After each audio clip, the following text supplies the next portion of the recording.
ఉంటుంది. ఎంతసేపు కూర్చున్నాం మనం? 5 గంటలకా పూర్తయిందా? పూర్తవలేదు కదా. మరి మన కొరకు ప్రభువు పరమను విడిచి మానవుడిగా భూమి మీదకి వచ్చాడు. వచ్చి ఆయన మరి 33.5 సంవత్సరాల్లోనూ మనకి చెప్పవలసిన విషయాలన్నీ చెప్పారు. మరి వాటినన్నింటినీ కూడా చేసి చూపించారు. అన్నీ బాగానే ఉంది.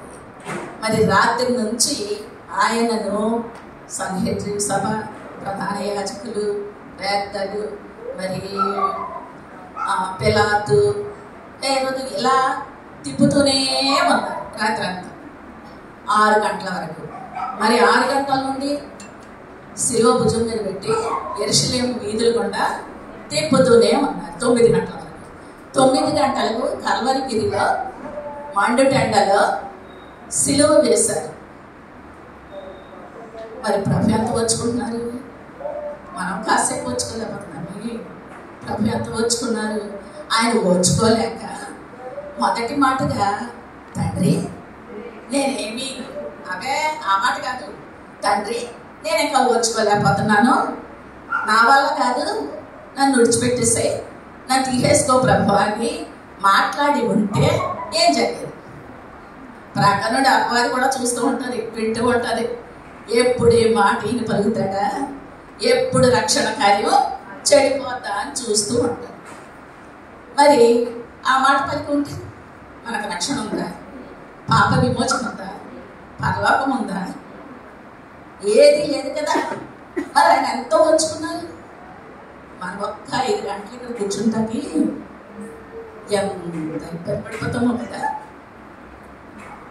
మరి ఆ ఇబ్బంది అంతా పక్కన పెట్టండి. కొద్ది నిమిషాలు మాత్రమే ఉంది. ఆ కొద్ది నిమిషాల్లో మనము వాక్యం చూద్దాం. మనము ఆ ఇబ్బంది, నీరసం ఇవన్నీ పోవాలంటే ఏం చేయాలో తెలుసా? ఒక్కసారి మన కళ్ళెదురుగాను కల్వరిగిరి మీద శిలువపై యేసుక్రీస్తు వారిని ఒక్కసారి నిదానించి చూడండి. ఎలా ఉంటుంది? గుండె తరుక్కుపోతుంది. మన నీరసం, నిద్ర, నిర్లక్ష్యత అన్నీ కూడా ఎగిరిపోతాయి. ఏముండవు. అయ్యో అంత సుఖమోర్చుకున్నారే, శ్రమ పడ్డారే నా కోసం, నేను కాసేపు నీ మాటలు వినలేదా ప్రభా అనే భావం మనకి రావాలి. మరి వినటం వల్ల విశ్వాసం వస్తుంది కదా. విశ్వాసం లేకుండా ఎవరు కూడా పరలోక రాజ్యం చూడలేరు కదా. మరి జాగ్రత్తగా ఈ కొద్ది మాటలు విందాం, ధ్యానించుకుందాం. ఈ 7వ మాటగా మనకి లోకాసు వార్తలో ఇప్పుడు చదివారు కదా, ఏమన్నాయి? యేసు గొప్ప శబ్దంతో కేక వేసి, తండ్రి నీ చేతికి నా ఆత్మను అప్పగించుచున్నాను అని ఇలాగే చెప్పి ప్రాణం మార్చాను. దీన్ని ఒక 3 భాగాలుగా చేస్తే, మొదటిది గొప్ప శబ్దంతో కేక వేశారు. రెండవది తండ్రి నీ చేతికి నా ఆత్మను అప్పగించుకోవచ్చు. మూడవది ప్రాణము విడిచి. క్లుప్తంగా ఈ 3 చూద్దాం. మొట్టమొదటిది గొప్ప శబ్దంతో కేక వేశారు. ప్రభు 33.5 సంవత్సరాలు మానవుడిగా ఈ భూమి మీద ఉన్నారు. ఎక్కడైనా ఆయన కేక వేసినట్టు ఉందా? ఎప్పుడైనా కేకలు వేసినట్టు ఉందా? అసలు ఎక్కడా లేదు. అసలు ఆ యెరూషలేము దేవాలయంలో కోపం వచ్చినప్పుడు వాళ్ళందరినీ కొట్టారు, గద్దించారు, కోపపడ్డారే కానీ కేకలు వేశారా? లేదు. ఇప్పుడు మనకి 4వ మాటల కాబోలు గొప్ప శబ్దంతో బిగ్గరగా కేక వేస్తాను ఉంటాం, అంతే తప్ప ఎక్కడా కూడా కేక వేయలేదు ఆయన. అయితే మరి ఎప్పుడైతే కేక వేశారు ఆయన? ఈ ఆఖరి మాటకి ఇంకో కొద్ది క్షణాల్లో ఆయన ప్రాణాన్ని విడిచిపెట్టేస్తున్నారు. ఈ సమయంలో ఆయన ఎందుకు కేక వేయవలసి వచ్చింది? ధర్మశాస్త్రం ప్రకారం ఒక మనిషి పాపం పోవాలంటే జంతువుని బలివ్వాలి. లేవికాండం అంతా మనకు తెలుసు. జంతువుని బలిచ్చి రక్తాన్ని చిందించాలి. చిందించినప్పుడే మనిషి అప్పుడు యాజకుడు ఏమంటాడంటే నీ పాపం పోయింది. ఇంటికి వెళ్ళి మళ్ళీ ఏం చేస్తున్నాడు? మళ్ళీ పాపం చేస్తున్నాడు. ఈ పాపాలు కంటిన్యూ కంటిన్యూ అయింది, కానీ అది పోలేదు. అందుకే మరి దేవుడు మనుష్య రూపంగా మన మధ్యకు వచ్చి ధర్మశాస్త్రాన్ని నెరవేర్చడానికి మనుష్యునిగా ఈ భూమి మీదకి ఆయన వచ్చాడు. వచ్చి మరి ఆ పాప పరిహారార్థ బలిపీఠం మీద పశువును వధిస్తారు కదా, అలా మరి శిలువ మీద ఆయన తనని తాను బలియాగంగా అర్పించుకున్నారు. యాజకుడు ధర్మశాస్త్రం ప్రకారం బలి అర్పించిన తర్వాత ఆ పాప పరిహారార్థ బలి అయిపోగానే బోరను ఊదుతాడు. ఎందుకంటే ఆ పాప పరిహారార్థ బలి అయిపోయింది, ముగించింది అని. యేసుక్రీస్తు వారు కూడా శిలువ మీద తను వచ్చిన పనిని ముగించి మన కొరకు శిలువ మీద బలి పశువుగా బలియాగం చేసి పాప పరిహారార్థ బలి సమాప్తమైనది అని చెయ్యముతో విజయోత్సాహంతో వేసినటువంటి గొప్ప కేక యాజకుడి పోరు. యాజకుడు ఎలాగైతే పాప పరిహార బలి అయిన తర్వాత బోర ఊదుతాడో, అదే ధర్మశాస్త్రం నెరవేర్చాలి కదా, మొత్తం బలి అయిన తర్వాత బోర ఊదుతాడు. ఆ బోర శబ్దమే ప్రభువు చేసినటువంటిది, విజయోత్సాహంతో చేసినటువంటిది ఈ కేక. అయితే ఇది రెండవది. టైం అవుతుంది కాబట్టి క్షుణ్ణంగానే చెప్తాను. రెండవది ఏంటంటే, నా ఆత్మను నీకు అప్పగించుకొనుచున్నాను. ఆత్మ, అసలు ఆత్మ ఎక్కడి నుంచి వచ్చింది? ఎక్కడి నుంచి వచ్చింది? మళ్ళీ చెప్పండి. దేవుని యొద్ద నుంచి వచ్చింది. ఆది కాండంలో మనం 2 అధ్యాయంలో ఏం చదువుకుంటాం? దేవుడు భూమి నేలతో నేల మట్టితో నరుని చేసి ఆ నరుని నాసికారంధ్రాల్లో జీవవాయువు ఊదగా నరుడు జీవాత్మ ఆయను. ఎలా ఇచ్చారైనా ఊపిరిని, తన జీవాన్నే మనలో పెట్టి ఆత్మగా ఇచ్చారు మనకి. డైరెక్ట్గా ఎక్కడి నుంచో కొండ నుంచో ఎక్కడి నుంచో పెంపలించలా. ఆ ఆత్మను, జీవాత్మనే మనకి ఇచ్చారు కదా.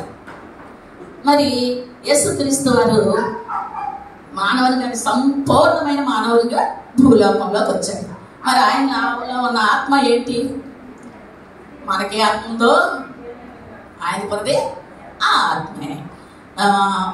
మరి ఆయన చివరి వరకు కూడా 33.5 సంవత్సరాల్లో కూడా ఆయన మనం ఎలా నడవాలి, ఎలా ఉండాలి, ఎలా ప్రేమించాలి, ఎలా స్నేహంగా ఉండాలి, మరి ఈ లోకంలో ఎలా బ్రతికి మనం దేవునికి ఇష్టలుగా ఉండాలి అనేది చెప్పారు, చేసి చూపించారు కదా మనకి.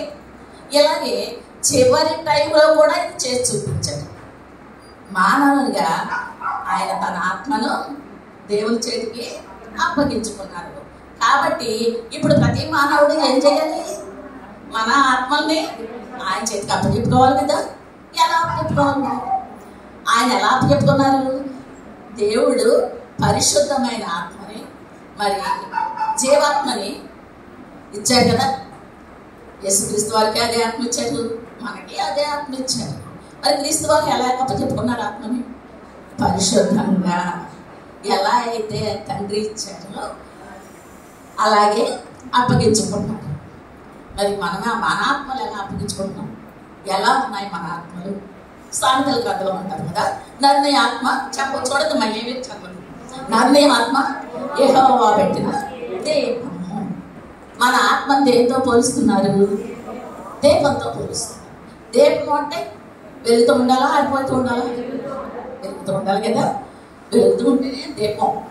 వెలగని దీపాన్ని పట్టుకొని చీకట్లో ఉండి నాకు దీపం ఉందని వదిలేస్తే అది ప్రయోజనం ఏమన్నా? ఏమీ లేదు కదా. వెలుగుతూ ఉంటేనే దాని యొక్క ప్రయోజనం. మన ఆత్మ కూడా అంతే, వెలుగుతూ ఉంటేనే మన ఆత్మ మనకి ప్రయోజనకరంగా ఉంటుంది. వెలుగుతూ ఉండాలంటే ఏం చేయాలి? దీపం అంటే ఇది వరకటి వాళ్ళకైతే తెలుస్తుంది, ఇప్పుడు వాళ్ళకి ఎవరికి తెలియదు. మా నాన్న ఉండేవారు 4 గంటలకు ఎవరే ఏ వాళ్ళని సరిగా చూడరా ఇంత కంగారు పెడుతూ ఉంటారు. ప్రతి దినము కూడా దాంట్లో నూనె పోయాలి, వత్తిని సరి చేయాలి, మరి చిమ్రీని తుడిచి అప్పుడే అది తెల్లవారులు కూడా వెలుగుతూ ఉంటుంది. అలాగే మన ఆత్మకు కూడా మరి వాక్యం అనే నూనెని ప్రతి దినము అందించాల్సింది. ప్రతి దినము అందించాలి. ప్రార్థన అనే వత్తిని వెయ్యాలి.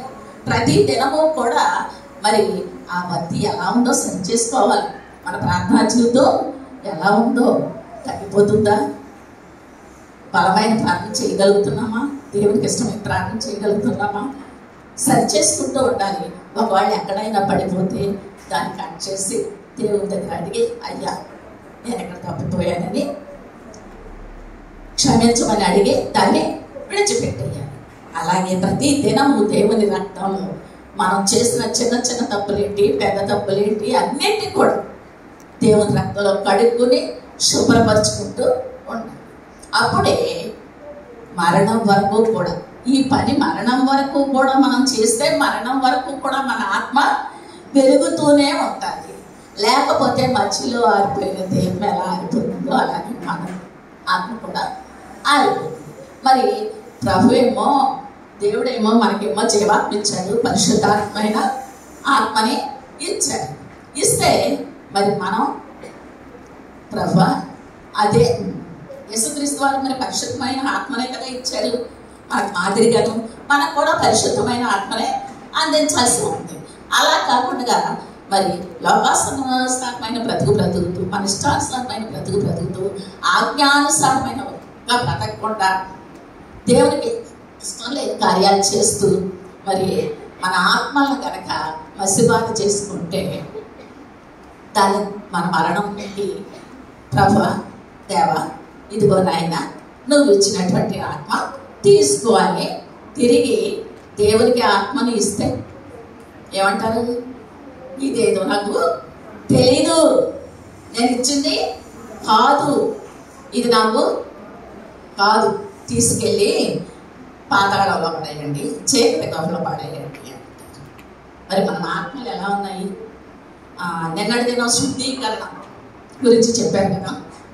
శుద్ధీకరణ దేనికి జరగాలి? శుద్ధీకరణ మన ఆత్మలకు ప్రతి దినము శుద్ధీకరణ జరగాల్సిందే.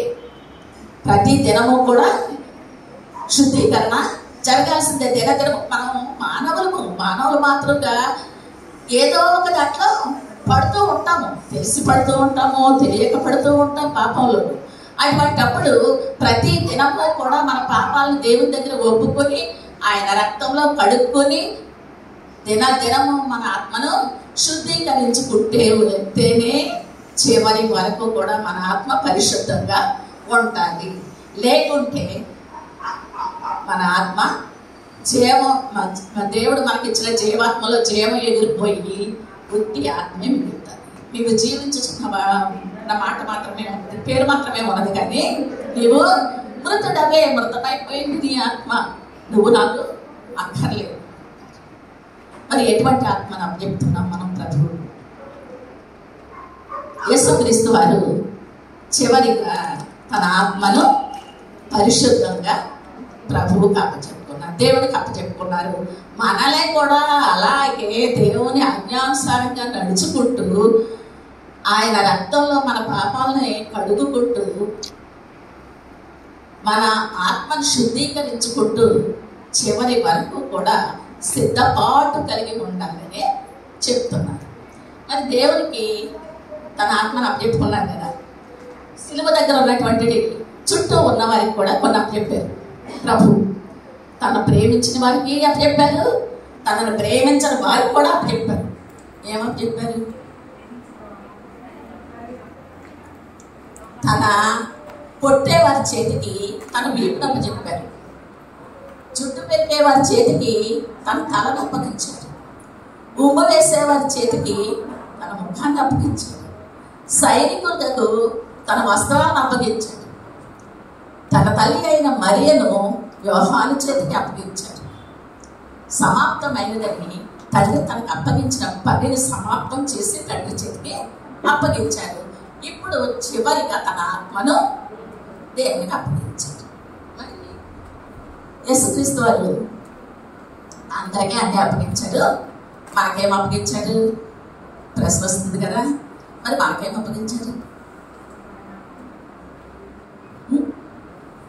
పాప క్షమాపణ అప్పగించారు, రక్షణను అప్పగించారు, దేవుని ప్రేమను అప్పగించారు, తండ్రి అయిన దేవునితో మనకు సమాధానాన్ని అప్పగించారు, పరిశుద్ధాత్మ ద్వారా వ్రాయించబడిన పరిశుద్ధ గ్రంథాన్ని మన చేతికి అప్పగించారు.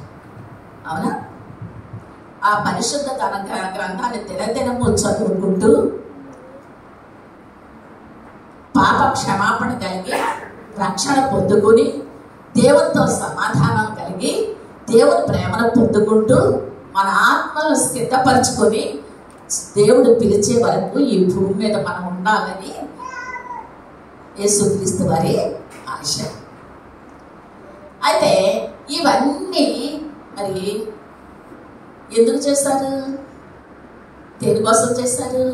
మన ఆత్మలు పాతాళానికి పోకుండా, మన ఆత్మలు నిత్యాగ్నికి పోకుండా ఉండటానికి, మా భూమి మీద ఉన్నటువంటి ప్రతి ఒక్క ఆత్మను రక్షించడానికి ఆయన అందరి కొరకు బలి అయిపోయారు శిలువ మీద. మూడవదిగా ప్రాణమును విడిచిపెట్టారు. ఆయన ప్రాణాన్ని విడిచిపెట్టింది కూడా మన కొరకే, మన ప్రాణాన్ని రక్షించటం కొరకు. ఇప్పుడే కదా చెప్పారు ధనవంతుడు ఎక్కడికి వెళ్ళాడు? పాతాళంలో ఆరని అగ్నిలో యాత్ర పడుతున్నాడు. లాజరు ఏమో అబ్రహాము రొమ్మున ఆనుకొని ఉన్నాడు. ఎందుకు ధనవంతుడు పాతాళంలో అతని ప్రాణం ఎందుకు కొట్టుకుంటుంది? దేవుడి చిత్తానుసారంగా నడవకపోవటం వల్ల. మనం కూడా అలా మన ప్రాణాలు నిత్యాగ్నికి లో పడకోకుండా ఉండటానికి, మన ప్రాణాలని పరలోకం చేర్చటానికి ప్రభు తన ప్రాణాన్ని బలిగా ఇచ్చి ప్రాణాన్ని విడిచిపెట్టాడు. అయితే మూడైపోయింది కదా, సమయం అయిపోయింది. కానీ ఒక్కటి మాత్రం, మన ఆత్మలను ప్రతి దినము కూడా శుద్ధీకరించుకోవాలి. దేవుని దగ్గర మన పాపాలు ఒప్పుకోవాలి, ఒప్పుకొని విడిచిపెట్టాలి. మన ఆత్మ నిత్యము వెలుగుతూ ఉండాలి. మన కొరకు ప్రయాసపడి తన ప్రాణాన్ని అర్పించినటువంటి యేసుక్రీస్తు వారి రక్తంలో మన పాపాలను శుద్ధి చేసుకుని ఆయన బిడ్డలుగా మనం ఉండి మరి పరలోకానికి వారసులు అవ్వాలనేది ఆయన ఆశ. కాబట్టి మనం మన ఆత్మను సిద్ధపరచుకుందాము. దేవుడు యేసుక్రీస్తు వారు ఆశపెట్టినట్టు మన ఆత్మలను సిద్ధపరచుకొని దేవుడికి ఇష్టలుగా ఉందాము. అలాగ ఉండటానికి పరిశుద్ధాత్మ దేవుడు సహాయం చేయగా దేవుడి వాక్యం తీర్చు.